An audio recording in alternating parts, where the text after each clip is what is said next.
السلام علیکم ورحمۃ اللہ وبرکاتہ۔ بسم اللہ الرحمن الرحیم۔ دوستو، مولانا جعفر تھانسیری رحمۃ اللہ تعالی اپنی کتاب تاریخ کالا پانی میں لکھتے ہیں کہ ہمارا علماء کا ایک قافلہ تھا۔ انگریز نے اس قافلے کو دہلی سے لاہور بھیجا، مگر جس انگریز نے دہلی سے لاہور بھیجا اس نے ہمیں فقط ہتھکڑیاں لگائیں، لہٰذا ہم بڑے اطمینان سے اللہ اللہ کرتے ہوئے دہلی سے لاہور پہنچ گئے۔ لیکن لاہور جیل کا انچارج بہت ہی جابر اور متشدد قسم کا آدمی تھا۔ اس نے کہا، یہ مولوی آرام کے ساتھ سفر کر کے یہاں آ گئے، اب میں ان کو سبق سکھاؤں گا کہ یہ ہمارے ساتھ کیسے غداری کرتے ہیں اور ہمارے نمک حرام بنتے ہیں۔ چنانچہ اس نے ریل گاڑی کے اندر چھوٹے چھوٹے کیبن بنوائے اور ہر کیبن میں چاروں طرف کیل لگوائے۔ وہ فرماتے ہیں کہ ہمارے بیٹھنے کی جگہ کے چاروں طرف ایک ایک دو دو انچ کے فاصلے پر کیل لگے ہوئے تھے۔ ان کیبنوں میں ہمیں بٹھایا گیا۔ جب ریل گاڑی چلتی اور پیچھے جھٹکا لگتا تو ہمارے جسم پر پیچھے کیل چبھ جاتے، جب دائیں طرف جھٹکا لگتا تو دائیں طرف کیل چبھ جاتے، جب بائیں طرف جھٹکا لگتا تو بائیں طرف کیل چبھ جاتے۔ چلتی ہوئی گاڑی پر ہمیں پتہ نہیں ہوتا تھا کہ بریک لگتی ہے یا نہیں۔ جب یکدم بریک لگتی تو ہمارے ان زخموں پر بھی کیل چبھتے۔ فرماتے ہیں کہ وہی پسینہ بھی نکلتا اور خون بھی بہتا، سو بھی نہیں سکتے تھے۔ ہمیں انہوں نے لاہور سے ملتان بھیجنا تھا۔ یہ تکلیف دہ سفر 1 ماہ میں طے ہوا اور ہم پورا مہینہ دن کو بھی بیٹھے رہتے اور رات کو بھی بیٹھے رہتے۔ اسی جگہ پر ہمارا پیشاب پاخانہ بھی نکل جاتا تھا، مگر ہمارے لیے پانی وغیرہ کچھ بھی نہیں ہوتا تھا، جس کی وجہ سے بدبو بھی بہت زیادہ تھی۔ اتنی سخت سزا اس لیے دی گئی کہ ہم تنگ آ کر کہہ دیں کہ جی آپ جو کچھ کہتے ہیں ہم مان لیتے ہیں، مگر قربان جائیں ان کی عظمتوں پر کہ انہوں نے یہ تکلیف تو برداشت کر لی، مگر انہوں نے فرنگی کی بات کو ماننا پسند نہ کیا۔ فرماتے ہیں کہ 1 مہینے کے اتنے پرمشقت سفر کے بعد جب ہم ملتان پہنچے تو وہاں پر موجود حاکم نے کہا کہ ان لوگوں کو ہم کل پھانسی کے پھندے پر لٹکا دیں گے۔ جب ہم نے پھانسی کی خبر سنی تو ہمارے دل خوش ہوئے کہ اب ہمیں اپنا مقصود نصیب ہو جائے گا۔ اگلے دن وہ جب ہمیں پھانسی دینے کے لیے آیا تو اس نے دیکھا کہ ہمارے چہروں پر رونق تھی، کیونکہ تھکاوٹ ختم ہو چکی تھی۔ ہمارے تر و تازہ چہروں کی رانائی دیکھ کر وہ کہنے لگا، او ملاؤ، تمہارے چہرے پر مجھے تازگی کیوں نظر آ رہی ہے؟ ہم میں سے ایک نے جواب دیا کہ ہمارے چہرے اس لیے تر و تازہ ہیں کہ آپ ہمیں پھانسی دیں گے تو ہمیں شہادت نصیب ہو جائے گی۔ جب اس نے یہ بات سنی تو وہ وہیں سے واپس اپنے دفتر چلا گیا اور اس نے اپنی بڑی اتھارٹی سے رابطہ کیا اور بتایا کہ یہ تو خوش ہیں کہ ان کو پھانسی دے دی جائے۔ چنانچہ اس نے واپس آ کر اعلان کیا کہ او ملاؤ، تم خوش ہو کر موت مانگتے ہو، لیکن ہم تمہیں موت بھی نہیں دینا چاہتے۔ ہم نے یہ فیصلہ کیا ہے کہ تمہیں کالا پانی بھیج دیا جائے۔ اس جگہ پر پہنچ کر مولانا جعفر تھانسیری رحمۃ اللہ تعالی نے ایک شعر لکھا۔ فرماتے ہیں کہ مستحق دار کو حکم نظر بندی ملا، کیا کہو کیسے رہائی ہوتے ہوتے رہ گئی۔ اللہ اکبر، اللہ اکبر۔ یہ تھی علماء کرام کی قربانیاں۔ دوستو، حضرت مرشد عالم رحمت اللہ تعالی کے اجل خلیفہ حضرت مولانا محمد اسماعیل واڈی دامت برکاتہم انگلینڈ میں ہیں۔ انہوں نے خود ایک واقعہ سنایا۔ چونکہ انہوں نے یہ خود واقعہ سنایا اس لیے یہ عاجز یعنی پیر ذوالفقار بھی آپ کو سنانے کی جرت کر رہے ہیں۔ یہ واقعہ سنتے وہ نسبت کی برکت کا خیال رکھیے گا۔ فرمانے لگے کہ میرا ایک بیٹا محمد قاسم ہے۔ اس عاجز کی ان سے بھی ملاقات ہوئی۔ کہنے لگے کہ وہ انگریزی پڑھ کر یونیورسٹی میں پروفیسر بن گیا۔ پروفیسر بننے کے بعد اس کے خیالات دہریت کی طرف چلے گئے۔ جب یہاں تک نوبت پہنچ جائے تو پھر نماز روزہ تو دور کی بات ہوتی ہے۔ جس کو وجود باری تعالیٰ میں ہی شک پڑ جائے، دین میں ہی شک پڑ جائے، تو پھر اعمال کرنا تو دور کی بات رہ جاتی ہے۔ گھر کے سارے بچے حافظ، قاری اور عالم، اور بیٹیاں بھی حافظہ، عالمہ، فاضلہ، مگر ان کا یہ بیٹا دوسروں سے ذرا انوکھا بنا، کیونکہ یونیورسٹی کے ماحول میں تعلیم حاصل کی تھی۔ وہ ڈراؤن تھیوری کے پیچھے لگ گئے، جس کی وجہ سے ان کو وجود باری تعالیٰ کے بارے میں بھی شک پڑ گیا اور زندگی میں غفلت آ گئی۔ فرمانے لگے کہ میں نے ایک دن حضرت مرشد عالم رحمت اللہ تعالیٰ کی خدمت میں عرض کیا، حضرت سارا گھرانہ علماء کا ہے، بچیاں بھی عالمہ فاضلہ ہیں، مگر یہ بچہ گھر میں ایسا بن گیا ہے کہ اس کا عجب حال ہے۔ ہمارے دل میں ہر وقت دکھ اور غم ہے، اس کی والدہ بھی روتی ہے اور میں بھی روتا ہوں، مہربانی فرما کر کوئی ایسی دعا فرما دیں کہ اللہ تعالیٰ اس کے دل کو بدل دے۔ حضرت مرشد عالم رحمت اللہ تعالیٰ نے فرمایا کہ اس سے کہو کہ وہ مجھ سے بیعت کر لے۔ اب اس کے والد صاحب نے سمجھایا کہ بیٹا تم بیعت کر لو۔ اس نے جواب دیا کہ جب میں نے نماز ہی نہیں پڑھنی تو مجھے بیعت ہونے کا کیا فائدہ۔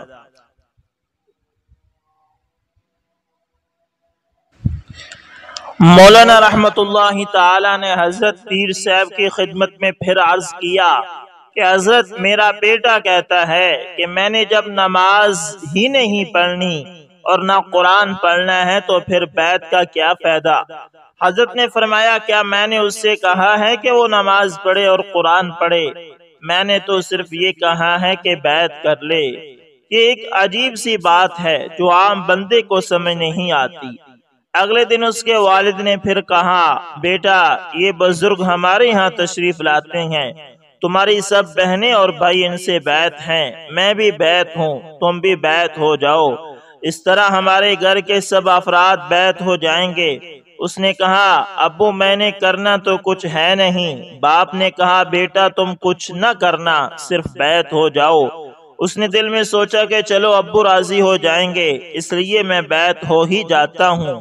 اب اس نوجوان کو کیا پتا تھا کہ کسی اللہ والے کے ہاتھ میں ہاتھ دے کر جو چند کلمات پڑھ لیے جاتے ہیں وہ بندے کے دل کی دنیا بدل کر رکھ دیتے ہیں۔ وہ اس راز سے واقف نہیں تھا، چنانچہ کہنے لگا اچھا جی میں بیعت ہو جاتا ہوں۔ اس نے اگلے دن حضرت کے ہاتھ پر بیعت کر لی۔ بیعت ہونے کے بعد اس کے دل کی سوچ بدلنا شروع ہو گئی۔ اس نے حضرت کی صحبت میں بیٹھنا شروع کر دیا، حضرت سے محبت ہونا شروع ہو گئی، نمازیں بھی شروع ہو گئی، تلاوت بھی شروع ہو گئی، زندگی کے لیل و نہار بدلنا شروع ہو گئے، حتیٰ کہ اس نے علم پڑھنا شروع کر دیا، تہجد گزار بن گیا، اتنا ذاکر شاغل بنا کہ اس کو چند سالوں کے بعد حضرت رحمت اللہ تعالی نے خلافت عطا فرما دی۔ وہ نوجوان جو دہریہ تھا اور خدا بیزار ذہنیت کا مالک تھا، اس پر صرف بیعت کے چند کلمات پڑھنے کا اتنا اثر ہوا کہ اس کے دل میں عشق الہی کا ایسا شعلہ پیدا ہوا کہ بالآخر ہمارے حضرت رحمت اللہ تعالی نے اس کو اجازت خلافت عطا فرما دی۔ اس عاجز کی ان سے ملاقات ہوئی اور وہاں ریونین میں لوگوں نے بتایا کہ ان کی وجہ سے سینکڑوں نوجوان کفر سے توبہ کر کے اسلام کے اندر داخل ہو چکے ہیں۔ اللہ اکبر۔ دوستو اسی طرح ایک مرتبہ فیصل آباد سے ایک خاتون آئی، میری اہلیہ نے مجھے بتایا کہ اس کی بات ضرور سنیے گا، بڑی پریشان ہے اور جب سے آئی ہے رو رہی ہے، اس کو ٹائم دیا جائے۔ پردے میں بیٹھ کر بات کرنے لگی کہ میرا خاوند بڑا مل مالک ہے، امیر آدمی ہے، کھلا پیسہ ہے، شادی کے 7-8 سالوں میں اولاد کوئی نہیں ہے، مگر یہ پریشانی کی بات نہیں کیونکہ خاوند میرے ساتھ خوشی کی زندگی گزار رہا ہے، ہم دونوں کو اس کی وجہ سے کوئی پریشانی نہیں ہے، قسمت میں ہوئی تو ہو جائے گی، نہیں تو جو اللہ کو منظور۔ خاوند مجھے بہت چاہتا ہے، محبتوں والی زندگی گزار رہے ہیں، گھر کا سارا خرچ خاوند نے اپنے ذمے لیا ہوا ہے، نوکروں کا خرچ، باورچی کا خرچہ، گارڈ کا خرچہ، مالی کا خرچہ، یہ تمام اخراجات میرا خاوند خود ادا کرتا ہے۔ جتنے گھر کے بل آتے ہیں، ٹیلی فون، بجلی، گیس وغیرہ کے، وہ سب میرا خاوند ادا کرتا ہے۔ گاڑیاں ہیں، ڈرائیور ہیں، کاریں ہیں، بہاریں ہیں، روٹی ہے، بوٹی ہے۔ اللہ نے یوں تو زندگی میں ہر سہولت دی ہے، میری پریشانی یہ ہے کہ میرا خاوند مجھے میرے ذاتی خرچ کے لیے ہر مہینے صرف 50,000 روپے دیتا ہے اور میرے خرچے پورے نہیں ہوتے۔ یہ کہہ کر وہ عورت رونے لگ گئی کہ شاید میرے جیسا پریشان دنیا میں کوئی نہیں ہوگا۔ وہ ایسے زار و قطار رو رہی تھی جیسے کسی کی وفات پر کوئی روتا ہے۔ اس عورت کو اس عاجز نے یہ بات سمجھائی کہ آپ کی پریشانی ختم ہونے والی نظر نہیں آتی۔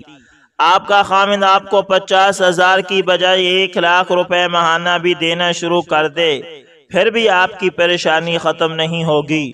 2,00,000 بھی دے، پھر بھی ختم نہیں ہوگی۔ 5,00,000 بھی ہر مہینے دے دے، پھر بھی پریشانی ختم نہیں ہوگی۔ وہ بڑی حیران ہو کر کہنے لگی کہ پیر صاحب، آپ مجھے بات سمجھائیں، کیونکہ مجھے تو کچھ سمجھ نہیں آ رہی کہ آپ کیا کہہ رہے ہیں۔ عاجز نے کہا کہ بی بی، جس راستے سے آپ پریشانیوں کا حل ڈھونڈنا چاہتی ہیں، اس راستے سے پریشانیوں کا حل ہوتا ہی نہیں۔ کہنے لگی کہ چاہتی تو ہوں کہ پریشانیاں ختم ہوں۔ عاجز نے کہا کہ اگر آپ چاہتی ہیں تو اپنی زندگی کو شریعت کے مطابق ڈالیں، معصیت سے خالی زندگی اختیار کریں۔ آپ نے گناہوں بری زندگی سے اللہ تعالیٰ کو ناراض کر لیا ہے۔ آئندہ آپ سنت والی زندگی کو اختیار کر کے اپنے خالق کو راضی کر لیں، آپ کے مال میں برکت آئے گی، تب آپ کی پریشانیاں خود بخود دور ہو جائیں گی۔ آپ کثرت سے مانگ رہی ہیں کہ وہ 50,000 دیتا ہے تو 1,00,000 دینا شروع کر دے، لیکن یاد رکھنا کہ پھر بھی پریشانیاں رہیں گی۔ خیر، عاجز نے یہ بات کہی تو اللہ تعالیٰ نے بات میں برکت رکھ دی، لہذا کہنے لگی کہ میں سچی توبہ کرنا چاہتی ہوں۔ عاجز نے اس کو توبہ کی کلمات پڑھا کے رخصت کیا۔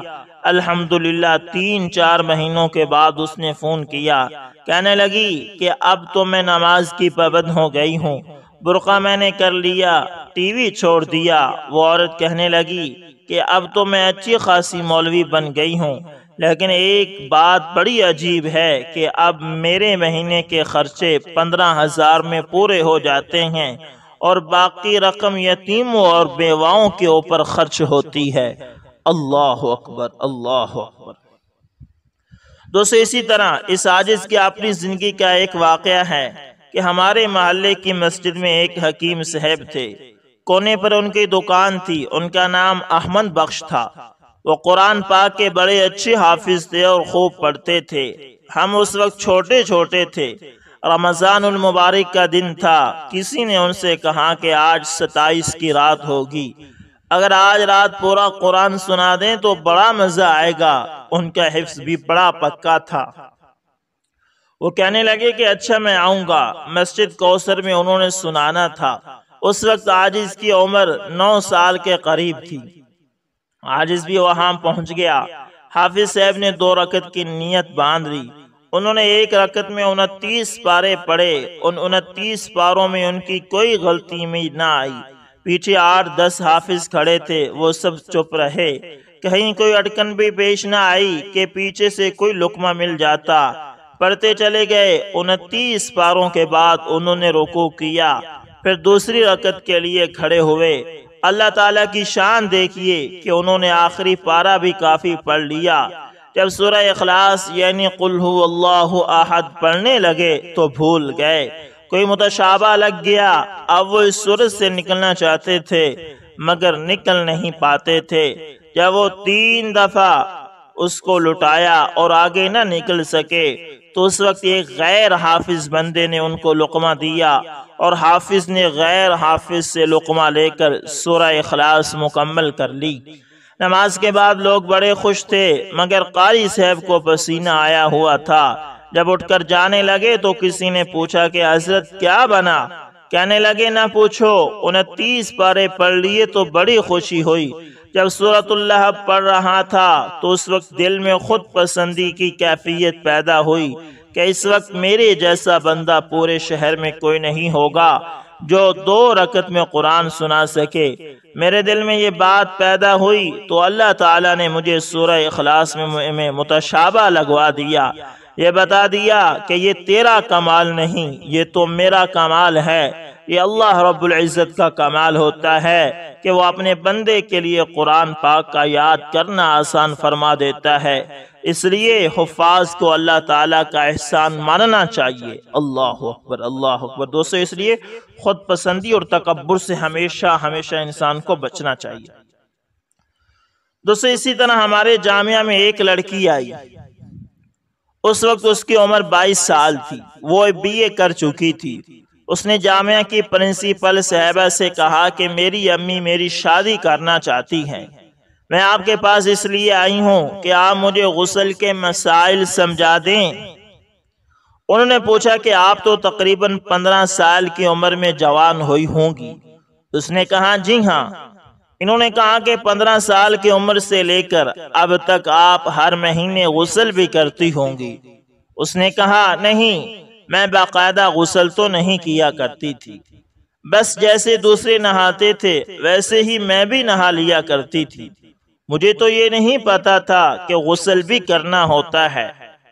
اب اس نوجوان لڑکی کے 9 سال جو ناپاکی میں گزرے، اس کا ذمہ دار کون ہے؟ اس نے نمازیں بھی پڑھی ہوں گی اور تلاوت بھی کی ہوگی، لیکن جب غسل ہی ٹھیک نہیں تھا تو یہ گناہ کس کا ہوا ہوگا؟ یقیناً اس کے والدین، اس کے ماں باپ کا ہوگا۔ دوستو، اسی طرح ہمرگ جرمنی کا ایک شہر ہے، وہاں ہمارے ایک دوست رہتے ہیں، وہ جرمن ایئر لائن میں کام کرتے ہیں۔ ایک مرتبہ ان کے گھر ٹھہرنا ہوا، میں نے ان سے پوچھا کہ مسجد یہاں سے 1 گھنٹے کے فاصلے پر ہے، آپ نے مسجد سے اتنا دور گھر کیوں لے لیا؟ وہ کہنے لگا یہاں ہمسائے بہت اچھے ہیں، بڑے پڑھے لکھے جرمن لوگ رہتے ہیں اور وہ مسلمانوں کو یہاں کرائے پر بھی مکان نہیں دیتے، بس مجھے یہاں مکان مل گیا اور یہیں رہتا ہوں۔ میں نے پوچھا کہ یہ لوگ مسلمانوں کو کرائے پر مکان کیوں نہیں دیتے؟ کہنے لگے کہ وہ یہ کہتے ہیں کہ یہ مسلمان دوسروں کے حقوق کا خیال نہیں کرتے اور جس جگہ یہ مکان بنا لیتے ہیں وہ پوری کمیونٹی کا گندا پوائنٹ بن جاتا ہے، اس لیے وہ ان کو کرائے پر مکان نہیں دیتے۔ میں نے کہا میں آپ کو ایک بات بتاؤں؟ کہنے لگے بتائیے۔ میں نے کہا کہ جب ہم صحیح معنوں میں مسلمان تھے اس وقت یہ حالت تھی کہ حضرت عبداللہ بن مبارک رضی اللہ تعالی عنہ کے پڑوس میں ایک یہودی رہتا تھا، اسے مکان بیچنے کی ضرورت پیش آئی، ایک آدمی خریدنے کے لیے آیا تو اس نے پوچھا کہ آپ یہ مکان کتنے کا دیں گے؟ وہ یہودی کہنے لگا 2000 دینار کا۔ اس نے کہا جی اس جیسا مکان تو یہاں 1000 دینار کا بھی مل جاتا ہے۔ یہودی اس کے جواب میں کہنے لگا کہ واقعی 1000 دینار تو اس مکان کی قیمت ہے اور دوسرا 1000 دینار حضرت عبداللہ بن مبارک رحمت اللہ تعالی کے پڑوس کی قیمت ہے۔ اللہ اکبر، اللہ اکبر۔ جب انسان سچے معنوں میں مسلمان بن جاتا ہے تو پھر غیر مسلم بھی اس کا پڑوس چھوڑنا نہیں چاہتے۔ اللہ تعالی ہمیں صحیح معنوں میں مسلمان بنائے اور دین اسلام پر چلنے کی صحیح معنوں میں توفیق عطا فرمائے، اور ہمیشہ اللہ تعالی سے اپنی زندگی اور اپنے رزق میں برکت کی دعا مانگا کریں۔ دوستو، آج ہم کثرت مانگتے ہیں لیکن کبھی اللہ سے برکت نہیں مانگی، اس لیے اللہ سے ہمیشہ برکت مانگتے رہا کریں۔ تو امید کرتا ہوں ویڈیو اچھی لگی ہوگی، پسند آئے تو لائک شیئر کامنٹ لازمی کریں، اور اگر آپ ہمارے چینل AS انفارمیشن TV پر نئے ہیں تو دوستو اس کو لازمی سبسکرائب کر لیں اور ساتھ میں بیل کے نشان کو دبانا نہ بھولنا تاکہ ہر نئی ویڈیو کا نوٹیفیکیشن آپ لوگوں تک پہنچتا رہے۔ تو ملتے ہیں کسی نیکسٹ اچھی سی ویڈیو کے اندر، تب تک کے لیے اللہ حافظ، جزاکم اللہ خیر۔